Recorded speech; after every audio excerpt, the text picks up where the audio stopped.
Hello there, everybody. I hope you're all doing very well today. Today's album episode, we're going to be talking about this movie. You might have heard of it before. It's called Flashdance. Now, this is one of my mom's favorite movies ever. I know I've said that so many times, but she really likes a lot of the movies I've shown you guys so far. And this one, I have wrote some different facts about. Go ahead and trace over the letters here. Flashdance. And that's Flashdance.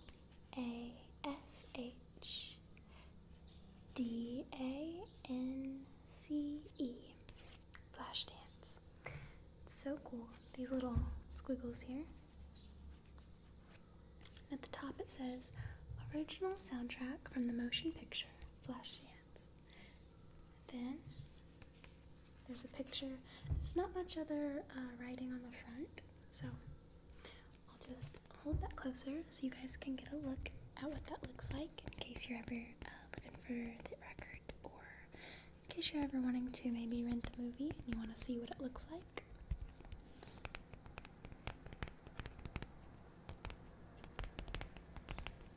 And I did write down some facts and stuff, so we will read that since there's not much to read on the album. Now, the sleeve doesn't say much either. It's just a blank sleeve, but it makes some awesome sounds. So we are going to spend some time on that towards the end of the video. I like those crinkly sounds.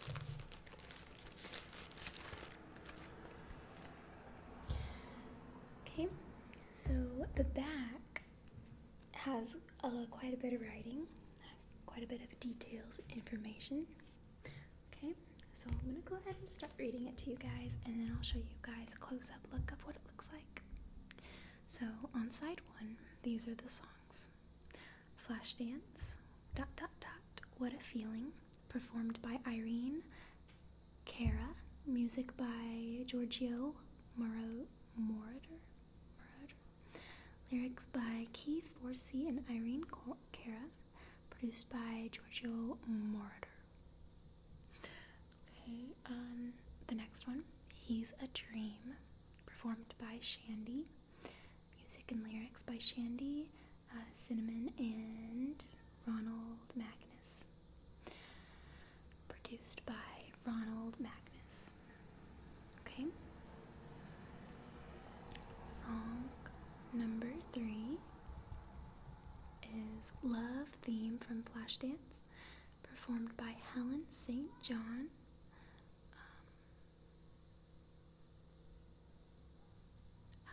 It says Helen St. John.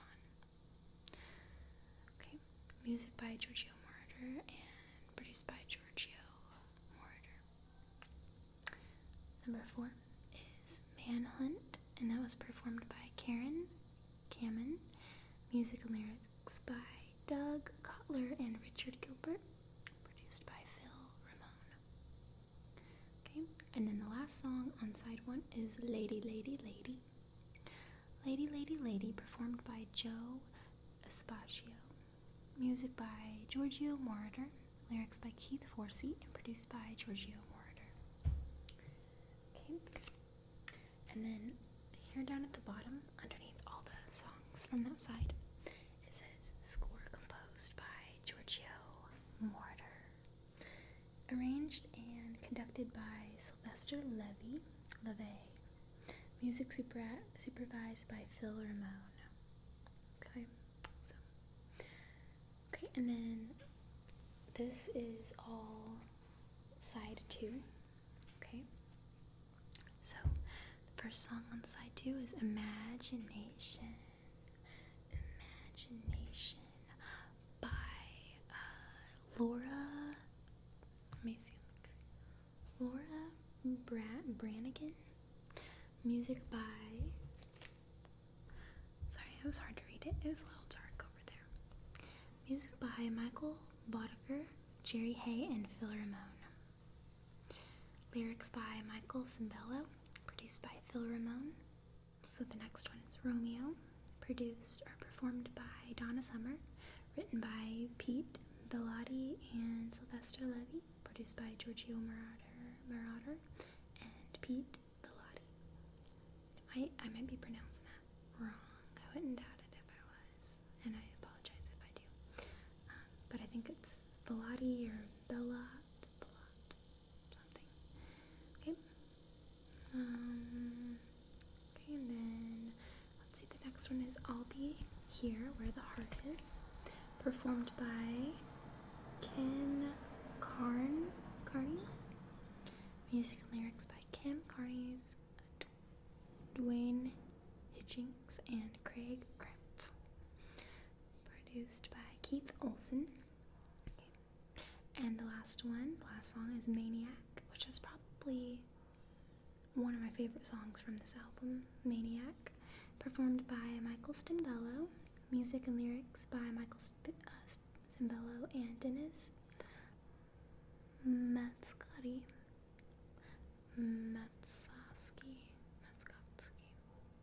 Produced by Phil Ramone and Michael Stimbello.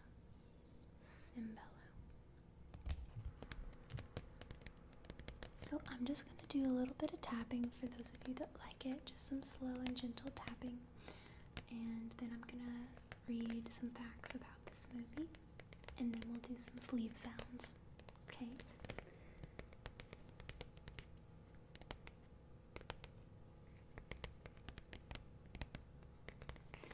And this album, or this was Polygram Records, by the way. I didn't mention that before. Forgot to read that part. And this was 1983. This album was put out in 1983.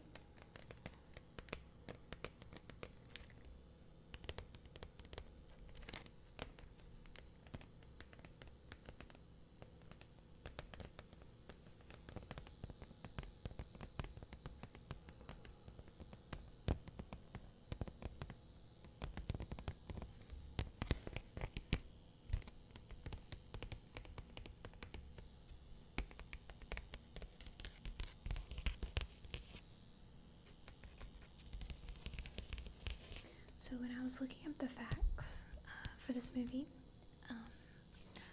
there were some pretty cool things, and I have a picture to show you guys actually that goes with one of the facts that I'm going to read to you.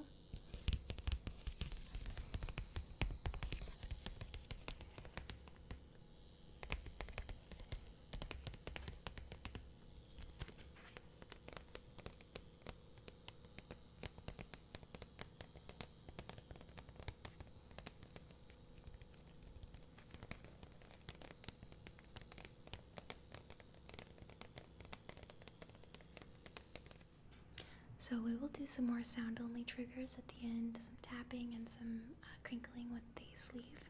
But for now, I'm going to go ahead and jump right into reading the facts, okay? So let's see. Alright. I'm going to scoot the mic a little bit closer. Okay, so Flashdance, it was put out in 1983, and the category was drama/romance. This movie is an hour and 37 minutes long. Okay. So you got 35% on Rotten Tomatoes, and 89% people liked this movie. Okay, now here's a little description of the film. Alex Owens, Jennifer Beals, is a beautiful young woman who works a day job in a steel mill and dances in a bar at night. When Alex discovers that her handsome boss, Nick Hurley, is both interested in her and supportive of her performing career, she renews her efforts to get accepted into a dance conservatory. Although Alex is frightened of failure, she is cheered on by Nick, as well as by her mentor, former ballet performer Hannah Long. Release date April 15th, 1983, and the featured song was Flashdance, What a Feeling. Oh, I love that one too. And I will put a link to some of my favorite songs on this album, on this soundtrack, so that you guys can check it out too. Very 80s. So if you like 80s music, if you like music in general and want to check out something new, then definitely check it out. Alright, so I'm just going to jump right into the facts. Okay, so the first one I'm going to read to you. The song Maniac was originally composed for the 1980 horror film Maniac. So that's pretty interesting. Okay, the director, Adrian Lyne, thought the script was dumb. And then in quotations it says, "I just didn't like the story." Lyne admitted in an interview, "I thought it was kind of dumb. I wasn't crazy about it, and I turned it down a couple of times, maybe 3, which was sort of difficult for me to do because I could tell that they were going to spend $8 million on the movie. And so finally I said yes. I suppose it shows that you should have an open mind, really." So that's interesting. So, okay, the next one. Happenstance is the reason for Beale's off-the-shoulder sweatshirt. Okay, so below that it says, "The sweatshirt, which caused a fashion sensation in the 1980s, was the result of unexpected shrinkage." And then in quotations it says, "When I was in high school, I had a favorite sweatshirt that had remained in the dryer for too long," Beals told the Toronto Star in 2011. "So the hole for my head was too small. I couldn't get my head through it. So I cut around the hole. I wore it to one of the auditions and they liked it. But costume designer Michael Kaplan says it was he who came up with the idea after seeing Pennsylvania Ballet Company dancers wearing them. So who knows who originally came up with it? I think I vote for the girl. I think she came up with it. Let's go with that." Okay, the next one is Kevin Costner auditioned to play Nick Hurley. Costner, who didn't become famous until the mid-1980s, auditioned for the role of Nick Hurley, Alex's boss and love interest in the film. Lyne paid Costner $200 to lie in bed with Beals, but it apparently didn't work for him as the part went to Michael Nuri, in a strange twist of fate. Prior to auditioning for Flashdance, Costner starred in an Apple commercial directed by Lyne. The commercial aired a few months after the film was released and has an uncanny resemblance to him. So, let's see, Jennifer Beals turned down Dancing with the Stars. Beals and 3 other people, including a guy, performed in the Pittsburgh Repertory Dance Company audition, so it's hardly surprising that she said no when Dancing with the Stars came calling. "I am not a dancer," Beals told People in 2011. "They asked me and I said no. You could back up a truck to my door filled with cash and I wouldn't do it. I'm not that kind of performer." Okay, so this next fact I think is pretty interesting. I like when I read things like this. Kyra Sedgwick was among the 4,000 women who auditioned for Flashdance. For her audition, Sedgwick didn't follow protocol. "My agent told me I was supposed to wear a leotard, heels, and no tights," she recalled to The Hollywood Reporter in 2012. I had a lot of guts back in those days. I thought, I'm not wearing a leotard. Instead, I'll wear a skirt and high heels. Her fashion sense was not the only factor that prevented her from getting the part. Sedgwick went on to explain how Lyne picked up his ringing phone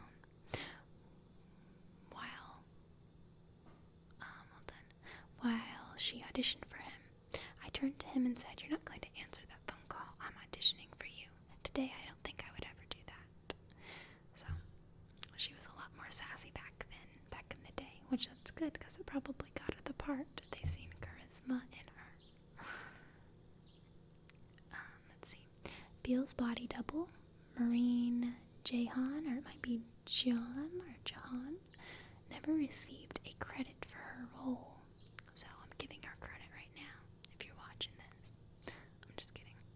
But seriously, that's sad when people that were a part of something like this don't get credit for it. Okay, so this next one is the one that I said has a picture with it. There's an Alex Owens Barbie doll, and I got a picture right here. Hopefully it'll show up. I'm sure you could look it up online if you wanted to see a better picture of it, but that's really neat. I'll hold up the album again so that you can kind of see how close it looks to her. Isn't that just adorable? I think it's cute. So that is all the facts that I found online, and that was all from Mental Floss. So if I read over something that didn't sound accurate and stuff, it's just stuff I found online. You can't believe everything that you find online, but I don't know. I think those were pretty simple facts. So I'm gonna go ahead and spend some time just tapping, and then we're gonna do some crinkly sounds with this. So go ahead and take that out. Get that ready. Just some gentle tapping for you guys.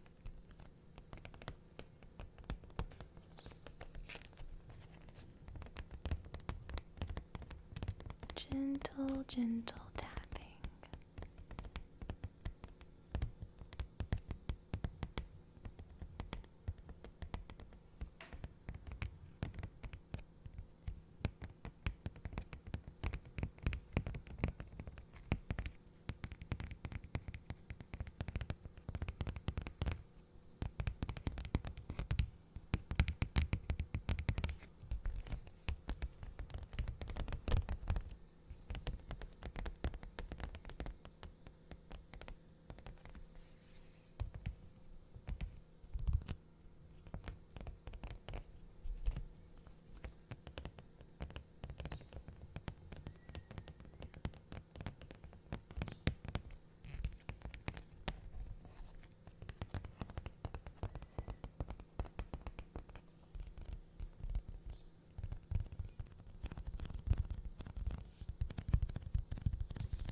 today's episode. I will be back next week with another soundtrack. I hope you're enjoying these, and I hope you get a nice, sweet